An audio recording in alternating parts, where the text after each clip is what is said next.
दोस्तों, एक तरफ जहां बच्चों में नीट पास करने की खुशी है, तो वहीं दूसरी तरफ बच्चों में नीट के प्रति एक जन आक्रोश। हम उन तमाम बातों के बारे में आपसे बात करेंगे। आखिर ऐसा क्यों है? एक तरफ खुशी है तो दूसरी तरफ गम क्यों? तो दोस्तों, यदि नीट की बात करें तो नीट भारत में मेडिकल और डेंटल कोर्सों में प्रवेश प्राप्त करने के लिए एक महत्वपूर्ण परीक्षा है। नीट परीक्षा को लेकर देश में बवाल मचा हुआ है। क्यों बवाल मचा हुआ है?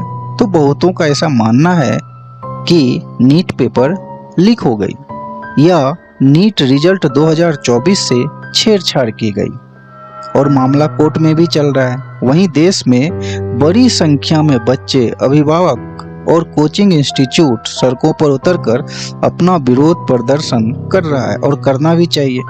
क्यों? क्योंकि ऐसा मानना है कि पेपर लीक हो गई। क्यों लीक हुई?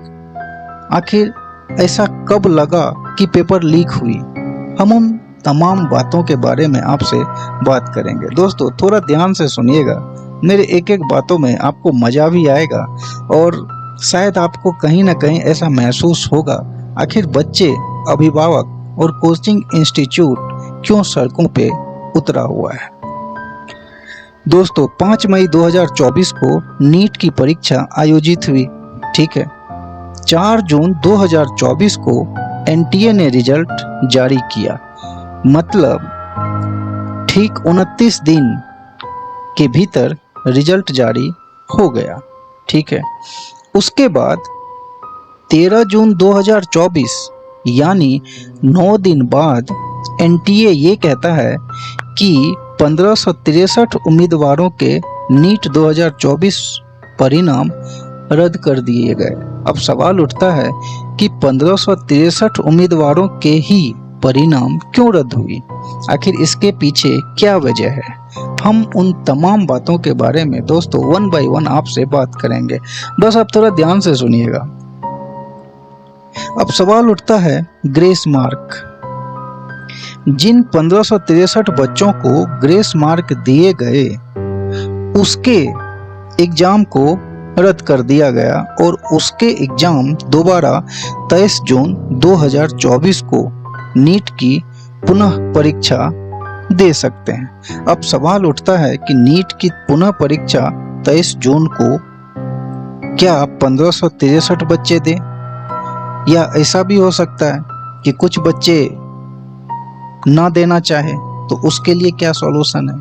तो उसके लिए दोस्तों सॉल्यूशन ये आता है कि जो भी बच्चे को लगता है कि मुझे दोबारा एग्जाम में नहीं बैठने चाहिए, जिसके भी ग्रेस मार्क दिए गए हैं, तो उनके लिए क्या संभावनाएं जो सुप्रीम कोर्ट के द्वारा बताया गया है, वो ये कहती है कि यदि आप दोबारा एग्जाम में बैठना नहीं चाहते हैं, तो ऐसा कहा गया है जो ग्रेस मार्क आपको दिए गए हैं, उस ग्रेस मार्क को हटा के जो आपके मूल मार्क हैं, उसी मूल मार्क के हिसाब से आप काउंसलिंग में जा सकते हैं। तो दोस्तों, हम आपके सामने एक एक बातों को रखेंगे। आखिर यदि आपसे मैं ये कहूँ ग्रेस मार्क का मतलब क्या होता है, ग्रेस मार्क का मतलब क्या होता है, तो मैं यदि ग्रेस मार्क की बात करूं तो नीट में ग्रेस का अर्थ क्या होता है? दोस्तों, नीट में ग्रेस का अर्थ होता है अतिरिक्त अंक। मतलब अतिरिक्त अंक जो उम्मीदवारों को परीक्षा के दिन हुए समय के नुकसान के मुआवजे के रूप में दिए जाते हैं। अब ध्यान से सुनिएगा, नीट ग्रेस मार्क क्या अर्थ क्या है? अतिरिक्त अंक। अतिरिक्त अंक जो उम्मीदवारों को परीक्षा के दिन हुए समय के नुकसान के मुआवजे के रूप में दिए जाते हैं। नीट में ये अनुग्रह अंक उम्मीदवारों के वास्तविक अंक में जोड़े जाते हैं। आखिर ऐसा क्यों? हम उन तमाम बातों के बारे में विस्तार से दोस्तों चर्चा करने वाले हैं। अब देखिए, ऐसा कहा जाता है, और ऐसा कहा नहीं, ऐसा कह रही है कि नीट रिजल्ट में धांधली को लेकर क्या है पूरा विवाद। तो दोस्तों हम उन विवादों के बारे में आपसे बात करेंगे, आखिर क्यों सुप्रीम कोर्ट तक जाने की जरूरत पड़ी। नीट धांधली को लेकर आज सुप्रीम कोर्ट में अपना फैसला दिया, और क्या फैसला दिया। कोर्ट ने कहा कि ग्रेस मार्क वाले छात्रों के लिए एनटीए 23 जून को दोबारा एग्जाम आयोजित करे। 5 मई 2024 को नीट की परीक्षा आयोजित हुई, जो मैंने आपसे पहले भी बताया, और 4 जून को एनटीए ने रिजल्ट जारी किया। रिजल्ट के साथ एजेंसी ने कट ऑफ और टॉपर्स को भी अनाउंस किया। इन्होंने कट ऑफ डिटेल भी बताया, एनटीए ने कट ऑफ डिटेल भी बताया। फिर उसके बाद टॉपर्स के भी अनाउंसमेंट हुए। अब देखिए पेंच कहाँ फंसा है। एनटीए ने बताया कि इस साल का जनरल कैटेगरी का कट ऑफ 720 नंबर से लेके 164 के बीच जनरल कैटेगरी का कट ऑफ है। ठीक है, यहाँ तक भी समझ में आती है हमें। टॉपर्स की संख्या 67 है। अब सवाल उठता है दोस्तों, आखिर इतने टॉपर्स कैसे हो सकते हैं। आज मुझे लगता है कि 15 साल के इतिहास में या 10 साल के इतिहास में आज तक कभी भी ऐसा नहीं हुआ कि टॉपर्स 67, वो भी नीट के एग्जाम में, जहां पे फिजिक्स, केमिस्ट्री, मैथ, बायोलॉजी, हर एक सब्जेक्ट से दोस्तों क्वेश्चन पूछे जाते हैं। हाउ इट इज पॉसिबल कि 67 स्टूडेंट टॉप कर गए। सक्की सुई, पहली सक्की सुई तो ये है। दूसरा, नीट देश भर में 571 शहरों में 4750 केंद्रों पर आयोजित हुई। इस परीक्षा में 24 लाख से अधिक उम्मीदवार दोस्तों शामिल हुए। जैसे ही रिजल्ट जारी हुआ, नीट के छात्रों व एक्सपर्ट ने आपत्ति जतानी शुरू कर दी। इसके बाद मामला तूली पकड़ता चला गया। क्यों? जो मैंने आपसे बताया दोस्तों, 67 स्टूडेंट्स को टॉपर घोषित किया गया।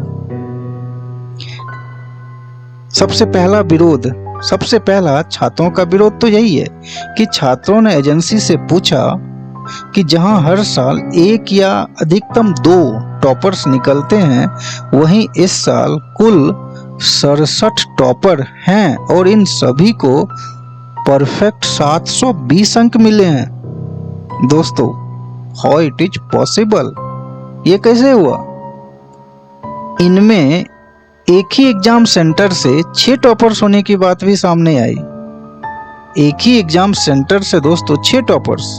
ठीक है, वहीं छात्रों व एक्सपर्ट जो आगे उन्होंने बताया कि बहुत से नीट टॉपर्स एक ही सेंटर से हैं और परीक्षा से पहले कई सेंटर्स पर पर्चा लीक होने की खबर आई। कई सेंटर्स पे पर्चा लीक होने की खबर आई। ध्यान से सुनिएगा मैं क्या क्या कह रहा हूं आपसे। इसके बाद एनटीए ने जवाब दिया कि परीक्षा में 1563 उम्मीदवारों को ग्रेस मार्क्स दिया गया।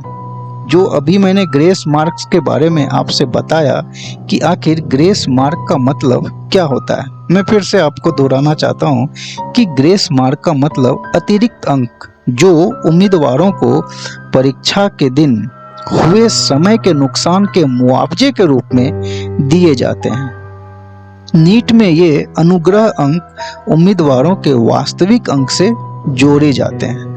अब शायद आप समझ गए होंगे नीट ग्रेस का क्या मतलब है। तो 1563 उम्मीदवारों को ग्रेस मार्क्स दिया गया। बस इसी वजह से एनटीए विवाद के घेरे में आ गया। 1563 उम्मीदवारों को दोस्तों ग्रेस मार्क दिए गए। फिर छात्रों ने एनटीए पे आरोप लगाते हुए कहा कि खास सेंटर के स्टूडेंट्स को ही ग्रेस मार्क्स दिए गए, ये भी आरोप लगाए गए। जबकि पेपर लेट कई सेंटर पे हुए। पेपर लेट होने के कारण ही दोस्तों ग्रेस मार्क ऐड हुई। इसलिए मैं आपसे इसलिए मैंने बात की कि ग्रेस मार्क क्यों दिया गया। पेपर लेट कई सेंटर पे हुई, इसलिए दोस्तों ग्रेस मार्क को यहाँ पे जोड़ा गया। लेकिन ग्रेस मार्क तो उन्होंने जोड़ा, मगर आखिर 1563 उम्मीदवारों के साथ ग्रेस मार्क जोड़ा गया, ये कहीं ना कहीं शक के घेरे में है। उसके बाद एक्सपर्ट ने भी आरोप लगाते हुए कहा कि इस रिजल्ट में 2 छात्रों को जिनकी रैंक 68 और 69 आई है, रैंक ध्यान से सुनिएगा, 68 रैंक वाले स्टूडेंट और 69 रैंक वाले स्टूडेंट, 68 रैंक वाले को जो अंक मिले हैं वो 718 है, ठीक है, और 719 अंक वाले स्टूडेंट को 69 रैंक आई है, जो कि नीट की मार्किंग स्कीम के हिसाब से संभव नहीं है, ऐसा एक्सपर्ट का मानना है। तो यहाँ भी कहीं ना कहीं एनटीए शक के घेरे में आती है। उसके बाद नीट के छात्रों ने देश भर में प्रदर्शन करना शुरू कर दिया, ये तो लाजमी है। छात्रों के साथ ही कुछ राजनीतिक दल और फिजिक्स वाले के सीआईओ अलख पांडे, कांग्रेस नेता प्रियंका गांधी, राहुल गांधी, रणदीप सुरजेवाला समेत कई राजनेताओं ने सवाल पूछे कि आखिर ये कैसे हुआ। और फिजिक्स वाले के को-फाउंडर अलख पांडे ने तो एक वीडियो में दावा किया कि नीट 2024 में एनटीए का सबसे बड़ा राज सबूत के साथ पेश कर रहे हैं। उनका कहना है कि कुछ गड़बड़ी हुई है जो हम सबूत के साथ आपके सामने पेश करते हैं। उन्होंने वीडियो में एक ओएमआर शीट शेयर किया और कहा कि इसमें कैलकुलेट करोगे तो 368 नंबर आएंगे और एनटीए ने इस बच्चे को रिजल्ट में 453 नंबर दिए, यानी कुल 85 नंबर का अंतर। कहने का मतलब है दोस्तों कि एक ओएमआर शीट प्रस्तुत की गई और उसमें दिखाया गया कि शीट में 368 नंबर हैं, ठीक है, बट यदि उसे पूरा कैलकुलेट किया गया तो 368 ही नंबर उन्हें मिला है, मगर टोटल नंबर उस सीट पे 453 दिखाई गई है, मतलब 85 नंबर का ग्रेस मार्क। अब सवाल उठता है कि यदि किसी एग्जाम सेंटर पे क्या 85 नंबर, यदि 1 मिनट के हिसाब से यदि मैं 1 नंबर भी जोड़ूं तो 85 मिनट होते हैं। 85 मिनट का मतलब होता है 1.25 घंटा।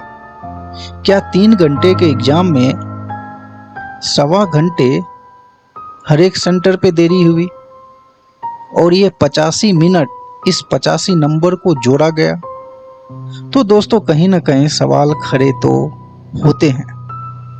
ऐसे में मामला सुप्रीम कोर्ट पे पहुंचा। इसी बीच कुछ छात्रों ने एनटीए के विरोध में सुप्रीम कोर्ट, हाई कोर्ट व लोअर कोर्ट में याचिका दायर करनी शुरू कर दी। लाजमी है। 11 जून को नीट एग्जाम में गड़बड़ी का आरोप लगाते हुए सुप्रीम कोर्ट में याचिका दाखिल की गई। नीट 2024 रिजल्ट को वापस लिए जाए और दोबारा एग्जाम कराए जाए, इसके लिए याचिका दायर की गई। इस याचिका में कहा गया कि नीट एग्जाम में मनमाने तरीके से ग्रेस मार्क दिया गया है। इसी वजह से 67 स्टूडेंट को एक जैसा यानी फुल मार्क्स 720 नंबर दिए गए। साथ ही मामले की जांच के लिए एसआईटी बनाने की भी मांग की गई। इसके अतिरिक्त कुछ छात्रों ने काउंसलिंग पर भी रोक लगाने और री एग्जाम करने के लिए सुप्रीम कोर्ट में याचिका दायर की। फिर 13 जून को दोस्तों, फिर 13 जून को सुप्रीम कोर्ट का फैसला आया कि नीट को लेकर के हुए याचिका पर सुनवाई की गई, जिसमें कोर्ट ने कहा कि ग्रेस मार्क वाले छात्रों के लिए नीट एग्जाम दोबारा आयोजित किया जाए। इसलिए दोस्तों मैंने आपसे ग्रेस मार्क के बारे में आपसे ऊपर मैंने बात की थी। और एनटीए बीच में आखिर क्यों आया? आखिर एनटीए ने ग्रेस मार्क वाले 1563 छात्रों को क्यों कहा कि आपका एग्जाम 23 जून को दोबारा से होगा? इसलिए क्योंकि सुप्रीम कोर्ट में याचिका दायर की गई और 13 जून को सुप्रीम कोर्ट का फैसला आया। तो एनटीए ने भी अपना फैसला फिर बच्चों के सामने रखा। कोर्ट ने कहा कि 1563 बच्चों के लिए 23 जून को दोबारा एग्जाम होगा और 30 जून को रिजल्ट जारी किया जाए। तो दोस्तों, ये एक बहुत बड़ा स्कैम है और बहुत बड़ा स्कैम। अब सवाल उठता है एनटीए। मैंने बार बार आपके सामने एनटीए की बात की। आखिर ये एनटीए है क्या? तो दोस्तों, मैं एनटीए के बारे में आपसे बात करता हूँ कि आखिर ये एनटीए है क्या। एनटीए दोस्तों, मैं बार बार एक चीज कह रहा हूँ और मैं आपके सामने बार बार यही चीज कह रहा हूँ कि नीट, एनटीए। अब सवाल उठता है कि एनटीए और नीट का आपस में क्या संबंध है? तो दोस्तों, यदि नीट का क्वेश्चन पेपर यदि मैं आपसे पूछूं कि कौन सेट करता है, तो शायद आपको सुन के थोड़ा अलग ही महसूस होगा कि आखिर नीट का क्वेश्चन पेपर सेट कौन करता है। तो दोस्तों, यही एनटीए नीट का क्वेश्चन पेपर सेट करती है। एनटीए द्वारा नियुक्त विशेषज्ञ शिक्षकों और प्रोफेसरों के एक पैनल द्वारा तैयार किया जाता है। ये विशेषज्ञ विभिन्न शैक्षणिक पृष्ठभूमि से आते हैं और परीक्षा में शामिल विषयों में विशेषता रखते हैं। राष्ट्रीय परीक्षण एजेंसी यानी एनटीए की स्थापना उच्च शिक्षण संस्थानों में प्रवेश के लिए प्रवेश परीक्षा आयोजित करने हेतु एक प्रमुख विशेषज्ञ, स्वायत्त और आत्मनिर्भर परीक्षण संगठन के रूप में की गई है। प्रवेश और भर्ती के लिए अभ्यर्थियों की योग्यता का आकलन करना, अनुसंधान आधारित अंतर्राष्ट्रीय मानकों, दक्षता और पारदर्शिता और त्रुटि रहित कार्य निष्पादन के साथ मेल खाते हुए हमेशा से एक चुनौती रही है एनटीए के लिए। तो दोस्तों, ये क्वेश्चन जो सेट होता है, ये एनटीए के द्वारा नीट का क्वेश्चन पेपर सेट किया जाता है। यानी राष्ट्रीय परीक्षण एजेंसी एनटीए सोसाइटी पंजीकरण अधिनियम 1860 के तहत एवं विभिन्न पंजीकृत सोसाइटी है ये दोस्तों। एनटीए निम्नलिखित डोमेन के सभी परीक्षाएं आयोजित करती है। ये आप तस्वीर के माध्यम से भी किस किस डोमेन के एग्जाम पेपर ये सेट करती है, आप तस्वीर के माध्यम से भी इसे देख के समझने का प्रयास कर सकते हैं। तो दोस्तों, इस तरीके से अभी देश में बवाल मचा हुआ है कि आखिर क्या घोटाला था, क्यों घोटाला हुआ, किसने घोटाला किया। ये तमाम बातें अभी कहीं ना कहीं समय के गर्भ में छुपा हुआ है। मगर कुछ चीजें जो मैंने आपके सामने रखी, डायरेक्ट आरोप तो हम एनटीए पे नहीं लगा सकते और कोई भी नहीं लगा सकता। एक तथ्य है जो कहीं ना कहीं संशय के घेरे में आई, जैसे कि 67 बच्चों को 710 अंक दिए गए और 67 बच्चों को सेम मार्क मिले। तो कुछ कुछ कहीं ना कहीं शक के घेरे में आती है। और 1523 बच्चे को जहां ग्रेस मार्क के साथ सबों को सेम नंबर आए, तो ये भी कहीं ना कहीं शक के घेरे में आती है। तो इन तमाम बातों को लेकर के सुप्रीम कोर्ट में याचिका दायर की गई और उस पे फैसला आया और कोर्ट ने फैसला सुनाया और उन्होंने निष्पक्ष फैसला सुनाया। कोर्ट ने कहा 1563 बच्चों के लिए 23 जून को दोबारा एग्जाम होगा और 30 जून को रिजल्ट जारी करना पड़ेगा। तो दोस्तों, ये कैसा लगा आप हमें कमेंट सेक्शन में जरूर बताइएगा। तब तक के लिए धन्यवाद दोस्तों। जय हिंद। आपका दिन शुभ हो।